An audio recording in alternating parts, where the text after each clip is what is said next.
prolongée lors de la Semaine Sainte. Monseigneur Didier Berthet retrouvait son siège épiscopal dans les Vosges, la cathédrale de Saint-Dié. Après des longs mois d'absence pour cause de santé, l'évêque vosgien a repris son ministère, entouré lors de cette journée par les prêtres et diacres de son diocèse. Beaucoup d'entre vous savent peut-être ou ne savent pas, je ne sais pas, qu'après plusieurs mois de retrait pour des causes de santé, de maladies très sérieuses, je reviens dans le diocèse, toujours en traitement, mais avec vraiment le désir de retrouver pleinement ce diocèse que j'aime beaucoup, qui est mon diocèse, voilà, et qui est d'une charge pastorale aussi que je veux continuer, même si c'est peut-être dans une fragilité plus grande. Il faut pouvoir aussi compter avec des moments où je suis moins disponible pour la cause des traitements et de la maladie elle-même. C'est une très grande joie, vous l'avez dit, de retrouver prêtres et diacres. C'est le premier cercle fraternel. C'est pas du tout du cléricalisme, mais c'est vraiment, il y a une fraternité de fond parce que on a reçu le même sacrement de l'ordre, selon des degrés différents. Mais nous sommes unis dans la mission. Et j'aime bien dire quelque part que l'éloignement nous a rapprochés. C'est une boutade, un paradoxe. Mais c'est vrai que nous nous retrouvons avec peut-être plus de gratitude, plus de joie, plus de simplicité. Monseigneur Didier Berthet continue à suivre des traitements lourds. Il nous a parlé de l'épreuve de la maladie qu'il traverse.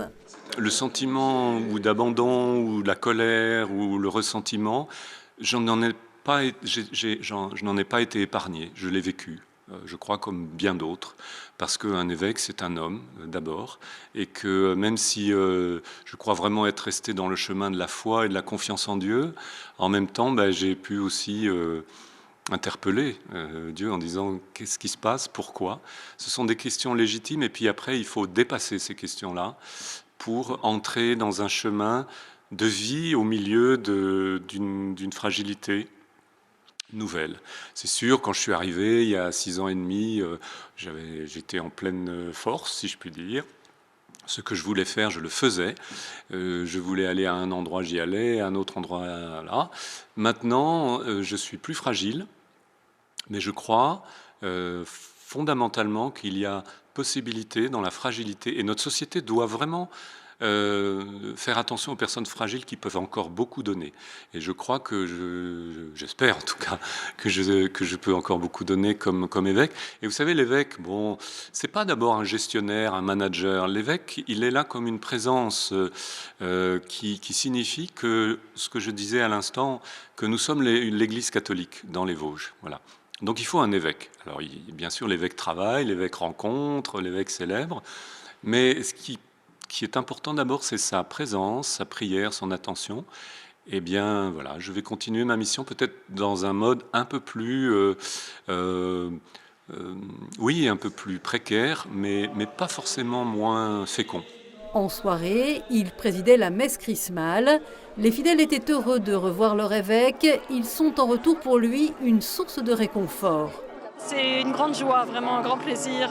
Il nous a manqué pendant toute cette année. Et c'est très émouvant de le retrouver dans cette cathédrale, de le retrouver parmi nous. Il était attendu depuis 2 ans. Hein.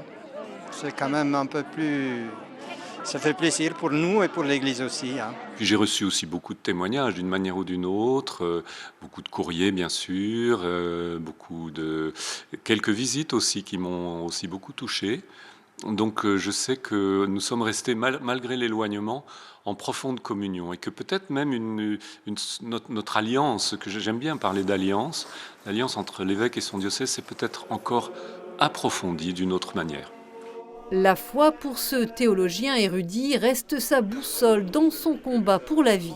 La foi, elle est plus confiance que connaissance, même si elle est fortifiée par la connaissance voilà, de la parole de Dieu. Une certaine connaissance, on n'arrive jamais à une très grande connaissance parce que Dieu, son amour, sa présence reste toujours un grand mystère pour chacun d'entre nous. Hein, et nous sommes toujours en train de l'approcher.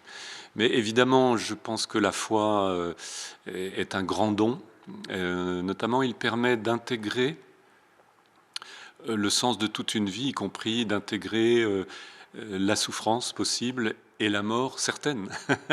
Et oui, car c'est l'accomplissement, j'oserais dire, de toute une vie, même si c'est un accomplissement souvent, voilà, on voudrait continuer à vivre sur cette terre, et donc la souffrance est difficile.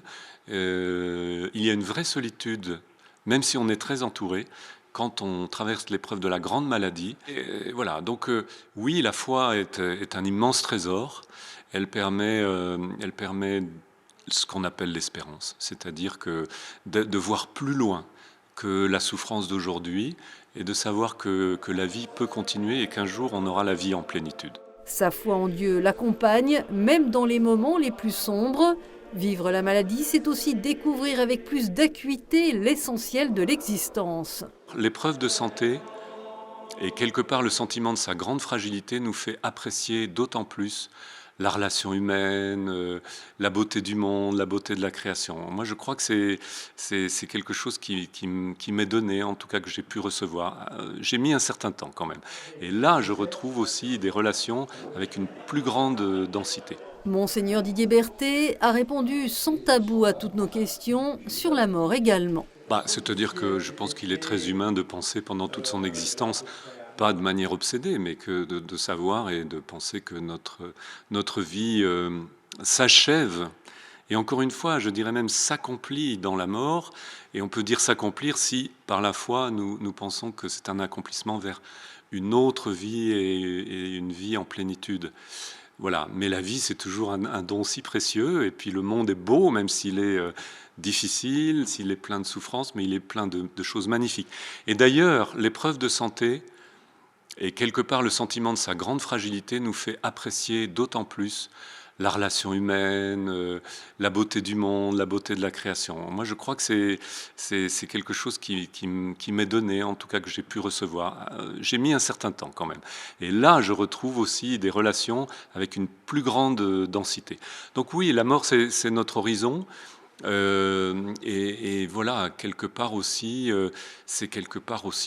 il faut qu'il y ait un terme à chaque chemin. Si tant est que chaque chemin débouche sur un autre chemin. Le sujet est sensible et c'était l'occasion d'aborder le débat en cours en France sur le droit à mourir dans la dignité, sur la possible légalisation de l'euthanasie. D'abord, personnellement, je récuse assez fermement cette expression qu'on utilise et qu'on galvaude de mourir dans la dignité ou mourir dignement. Je veux dire quand on l'utilise pour désigner l'euthanasie. Voilà. Non, c'est pas une mort plus digne qu'une autre mort. Donc vraiment, d'abord, moi, je veux mettre de côté cette formule qui me semble une formule qui n'est pas juste du tout. D'autre part, même si notre vie doit intégrer la mort, en même temps, notre vie doit se passer à soutenir la vie. Non pas de manière acharnée, et je suis sûr que dans le milieu médical, on a fait beaucoup de progrès pour mettre de côté un certain acharnement technique, thérapeutique, qui peut déshumaniser la fin de vie. Qu'on a mis en place, et il faut continuer, des soins palliatifs toujours, je dirais, plus humains, plus perfectionnés, pour permettre de combattre au maximum la souffrance. Et nous ne devons pas exalter la souffrance ou la valoriser. Il faut la combattre par tous les moyens. Mais toute vie, dès lors qu'elle est là, est digne et précieuse. Et la vie est un don que nous avons reçu et qui est encore, même si quelqu'un est en très grande fragilité par la maladie, etc., cette vie est encore digne, elle doit être accompagnée jusqu'au bout. Voilà. Et si la personne veut avoir le libre choix de sa mort? Oui, c'est vrai que c'est une vraie question. Parce que je dirais la possibilité de l'euthanasie prend place de plus en plus dans la mentalité. Mais beaucoup de témoignages, notamment du corps médical, du corps infirmier, montrent aussi que cette idée-là peut être aussi convertie, je dirais. Il ne s'agit pas de forcer les gens, de les mettre sous pression, mais que souvent aussi, quand il y a un vrai environnement humain et médical qui combat vraiment la souffrance et qui permet justement une vie digne jusqu'au bout, que cette question-là est mise à côté.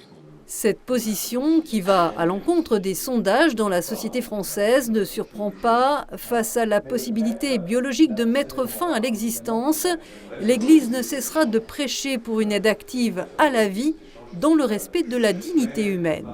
Il y a un témoignage que j'oserais appeler prophétique. Il ne s'agit pas simplement d'être dans la majorité de pensées ou d'opinions, mais il s'agit simplement d'être, pour nous, chrétiens, pour chrétiens catholiques, pour notre Église qui a un enseignement assez clair qui doit toujours être couplé avec l'écoute des personnels accompagnement jusqu'au bout, dans la miséricorde, dans l'absence de jugement. Mais en même temps, proposer à la société un autre regard et un autre chemin. Et même si on est carrément en minorité, il faut pouvoir continuer à le proposer parce que c'est un service, nous pensons que c'est un service, cette autre voie, même si elle est minoritaire, même si elle semble régressive, rétrograde, or c'est une catégorie qui doit être écartée, elle est vraiment un service de l'homme et de la société pour nous, donc il faut continuer.